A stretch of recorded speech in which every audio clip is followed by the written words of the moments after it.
এই পৃথিবীতে ছেড়ে যাওয়াটাই একমাত্র সত্যি।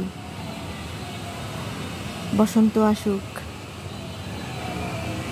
নববর্ষ আসুক, মানুষকে ছেড়েই তো যায়।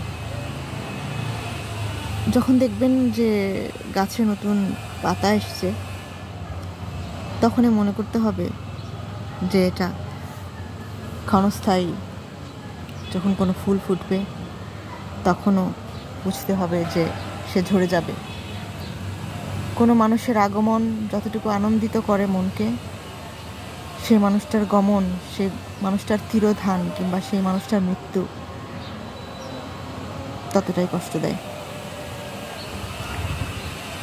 মানুষের মৃত্যুর চাইতে মানুষের হারিয়ে যাওয়াটা বেশি কষ্টের। তার চাইতে বেশি কষ্টের হচ্ছে পাশে থাকা মানুষের মনটা নিরুদ্দেশ হয়ে যাওয়া। আমরা তারপরও কিসের জানি না বড়াই করি। ধন আছে, সম্পদ আছে, গাড়ি আছে, বাড়ি আছে, মানুষ আছে, জন আছে, আত্মীয় আছে, শক্তি আছে, ক্ষমতা আছে। কোনো কিছুই চিরস্থায়ী নয় জেনেও নিজের জীবনটাকে তুচ্ছ মনে করে ওই সব জিনিসের পেছনে আমরা ছুটি। মানুষের ছুটে চলা জীবনের, ছুটন্ত বা চলন্ত বা ফুটন্ত জীবনের ইতি হবার